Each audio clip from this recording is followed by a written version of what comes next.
مشاهدي أخبار الآن، أهلا بكم. نتابع وإياكم تفاصيل الحرب الروسية على أوكرانيا. معنا من كييف النائبة في البرلمان الأوكراني سوفصن. بداية أهلا بك في أخبار الآن. دعيني أبدأ من ماريوبول، وقد نشرت على تويتر صورا مؤلمة للغاية. ما هي التطورات أو التفاصيل والمعلومات التي وردتك في هذا الصدد عن ماريوبول تحديدا؟ Well, the situation in Mariupol is indeed just heartbreaking and devastating. And reading news from there is just, I don't know, it seems like this is hell on earth for real. Because what has happened within the last couple of days? The Russians have finally agreed to some evacuation corridors.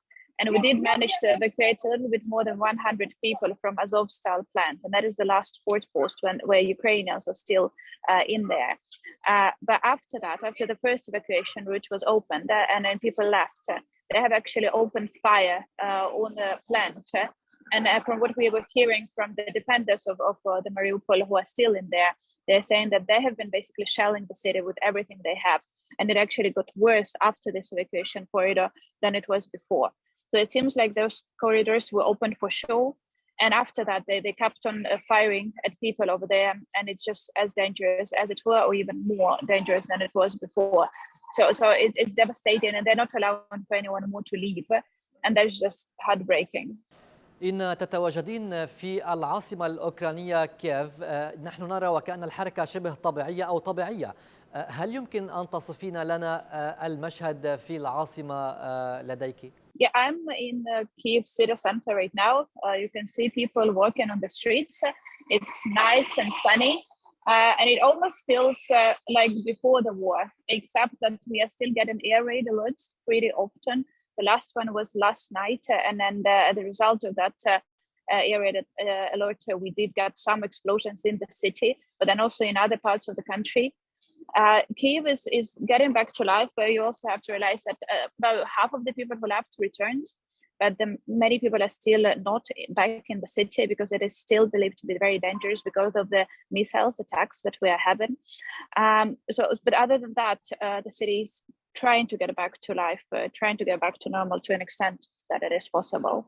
إن برأيك إلى أي مدى يمكن أن تصمد أوكرانيا في وجه الحرب الروسية أو أن تتمكن من مواصلة القتال في الحرب هذه المفروضة على أوكرانيا؟ We shall be fighting until we win, because frankly speaking, we do not really have a choice. It's our land, and just giving it up will mean that we do not exist anymore. So, we shall be fighting as much as it will need to be. But of course, the level of damage and the level of casualties truly depends right now on the weapon supplies from the West. And we are appreciating our partners who have been providing us with weapons. But what is still lacking is heavy weapons. And heavy weapons is crucially needed, because right now, when the major battles are in Donbass, you have to realize that, like in here around Kyiv, we did manage to kick them out. But on Donbass, they concentrated all their weapons, all their troops over there. And they have superiority in terms of heavy weapons, particularly artillery.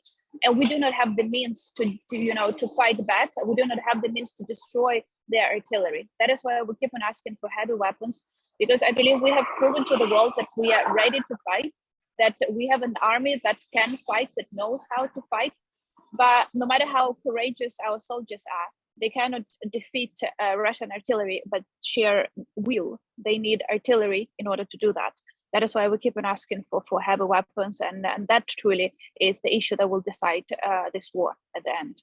رئيس الوزراء البريطاني بوريس جونسون قال في تصريح أو في حديث توجه فيه للبرلمان الأوكراني مؤخرا، قال إن أوكرانيا ستنتصر وأنها ستعود حرة أو ستكون حرة. برأيك هل هذا التصريح أو هل ذلك يكفي لكي تنتصر أوكرانيا، أم أن هناك ضرورة لخطوات عملية أخرى؟ Well, to say that and send us heavy weapons, that would be enough. But this speech that Prime Minister Johnson did deliver to the Ukrainian parliament yesterday, it was indeed a remarkable event. It was the first address by the head of government to the Ukrainian parliament. Of course, it was delivered online, but also Boris Johnson did visit Kyiv a couple of weeks ago. So it's not like he escaped this, visit in the city. But it also particularly important because this speech is not just about nice words and about placing this war, within the historical context. But it is also based on very fruitful and very intense cooperation between Ukraine and the United Kingdom. Because after the speech that Prime Minister Johnson gave, President Zelensky was also speaking in the parliament. And he did say it this way. He said that we are in touch with Boris Johnson basically daily. And if there is a day that we are not talking to each other, that is the day that we are working on delivering what we have discussed the day before. So that is indeed a very intense cooperation. And I think the UK right now is probably one of the leaders on the West in terms of providing help and support to Ukraine, both in terms of weapon supply, but also in terms of persuading other countries to provide weapons, but also in understanding our situation, because they are the ones who are clearly saying that they believe that we are defending ourselves and we have the right to defend ourselves with any means possible. And that is important for to hear that, not just from Ukrainians, but also from the Western leaders. So that we are grateful for, of course. في هذا اللقاء الحصري مع أخبار الآن، ماذا برأيك يمكن أن تتوجهي به إلى العالم العربي أو إلى الشباب العربي؟ هذه ربما أول أو ثاني مقابلة لك مع قناة عربية، أنت اليوم على أخبار الآن. ماذا يمكن أن تقول للشباب العربي وماذا يجب عليهم أن يعرفوا عن هذه الحرب الروسية على أوكرانيا؟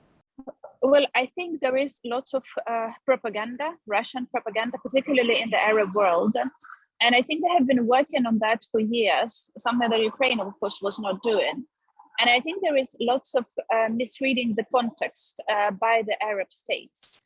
Because I understand for multiple geopolitical, historical reasons, many Arab countries are suspicious of the United States, for instance. And whenever they hear that the United States is supporting any country, they get suspicious of that country as well. And I would like to ask the audience that is listening to us right now, do not automatically transfer your experience into Ukraine's experience. Because in our case, the clear villain, the single villain is Russia. And Russia that became basically a Nazi state that despises everyone else, including Ukrainians, just for the mere fact that we're Ukrainians. It is calling us Nazis, but at the same time, they are the real Nazi state, as much as you can imagine. And I just want to ask viewers, do not automatically transfer context into Ukraine's situation.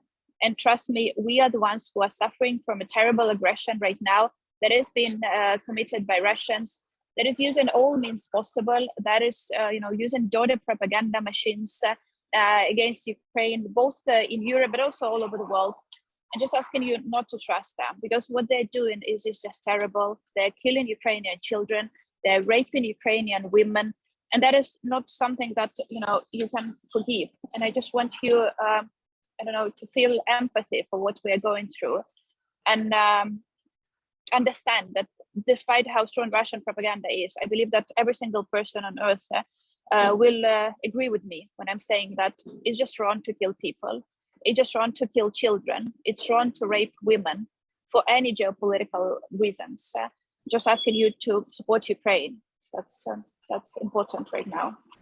إن السؤال عن الأضرار لدى الجانب الروسي، هل لديك معلومات أو ما هي آخر التفاصيل بشأن الأضرار التي تكبدتها روسيا في هذه الحرب؟ ما هو حجم الأضرار لدى الجانب الروسي؟ From what we know right now is that about 24,000 Russian soldiers have been killed on Ukraine soil after they invaded us. We did destroy about 40% of the tanks that they came onto Ukraine, which is quite a good rate.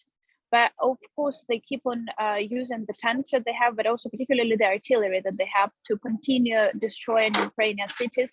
Like my native city of Kharkiv, which is the second biggest city in Ukraine. It is close to the Russian border on the east. They're shelling it day and night, all the time. Every day, we're getting more and more news that yet another person, 2, 3, have been killed in yet another attack in Kharkiv. So no matter how many losses they suffer, they don't really care about the losses in terms of their soldiers. They treat them like, like we have more. There is a saying in Russia that women will give birth to more. So they don't really care about the damage that is being done to their soldiers. Unlike us, because we do care about our soldiers and we do make sure that, we do not lose people in the operations that we conduct. So it's important to understand they don't care about the number of casualties on their side, but they do care about the damage inflicted to their weapons. And that is what we need to focus on. مؤخرا كان هناك تصريح أو هناك معلومات عن تقدم بالمفاوضات مع الجانب الروسي بين أوكرانيا وروسيا.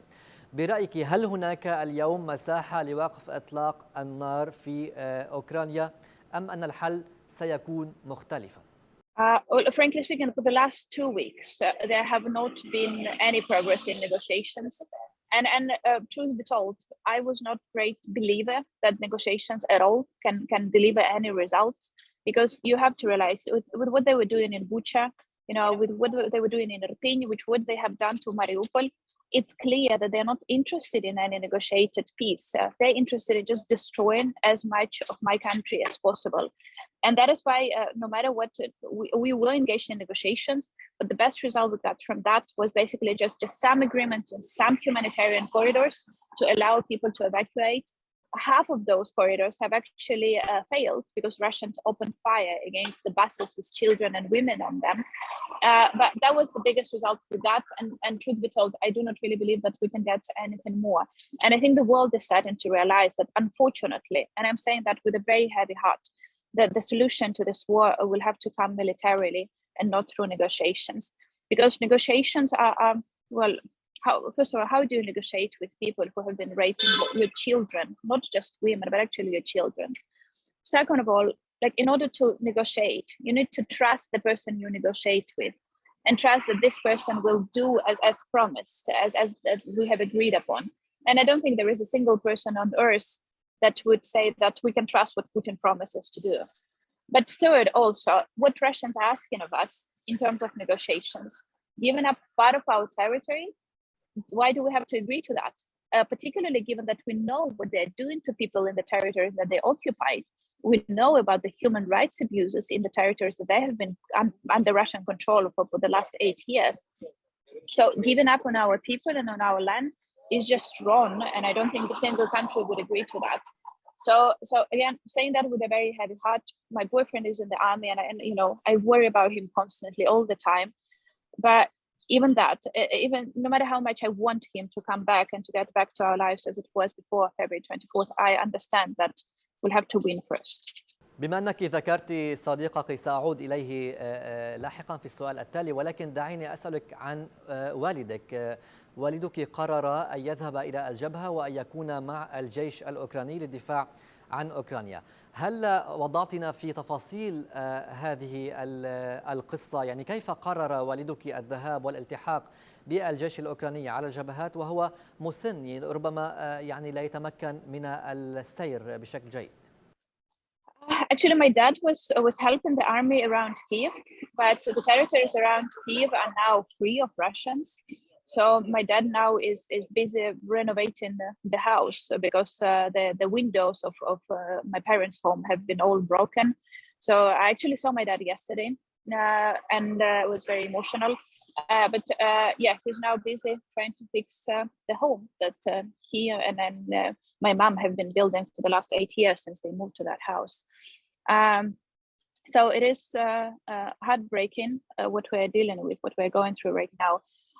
When my dad, in the first couple of days of war, my dad, he took my mom to the Western Ukraine. And then the day after that, my mom called me and said, Dad is coming back home. And I said, why? He's 61. Why is he going there? He's too old. And I called him and he said, I'm going back to Kiev to defend the capital of Ukraine. And my dad does have a military experience because he served in Afghanistan, something that he's been sent to do by the Soviet government. And I said, you can hold the rifle, but you are very old and your knees are sick and you can hardly walk. Huh? And he said that to me, that made me cry. He said, if I can't walk, I will crawl. And that is, what he came to do. But at the end, he was more focused on helping the army and helping the soldiers that were stationed nearby. But that is just the level of commitment that we're seeing everywhere. It's not just my dad. I don't want to pretend that my dad is the bravest dad in the whole Ukraine. No, it's thousands, millions of people who are coming to defend our country. We had over 300,000 men who have been permanently working abroad, who came back to Ukraine with a single goal of defending our land. They could have stayed in Europe, continue to work, to donate to the army, but they have actually come back to Ukraine in order to defend our land. And that is the level of commitment you are seeing everywhere in Ukraine. And that is why we have to win. It's just a matter of time. And that truly depends on the supplies of weapons from the West. دعيني أسألك عن صديقك، يعني هل تتواصلون يوميا؟ كيف هو الوضع؟ هل هو يعني بخير على الجبهة الشرقية هناك؟ ما هو الوضع مع صديقك؟ He is stationed on the east right now. I actually managed to get in touch with him pretty much every day. Sometimes he says that there will be some problems with connection, and then I have to spend a day, 2, 3 stops without any news from him, which is devastating, which is very difficult emotionally. I don't wish for anyone to go through that, but he's alive and he's unharmed, which is as much as I can wish for him and other men and women who are fighting on the east right now. But it is very difficult. So I have my boyfriend on the east, and my son is living on the west of Ukraine with some family. And I'm here in Kiev, and that is just how many families are living right now, divided. And in order to see my son, I have to travel 8 hours, and I have to leave my job, which is here in Kiev. So I constantly alternate between being with my son and being here doing my job. And it's exhausting, but at least I know that he's safe, and that is all I have to care about. But of course he misses me. I was supposed to come back to Kiev a day earlier, but my son came to me, he hugged me very strong, and he said, "Mom, please don't leave." So I stayed over for one more day, and I feel sorry that he has to go through that as well, missing his mom, which no child should be going through, I believe. إن سوفصن النائبة في البرلمان الأوكراني، نشكرك على هذه المقابلة، ونشكرك أيضا على مشاركتنا جزءا من حياتك الشخصية التي طبعا يعيشها مختلف الأوكرانيين اليوم. شكرا جزيلا لك على هذه المقابلة.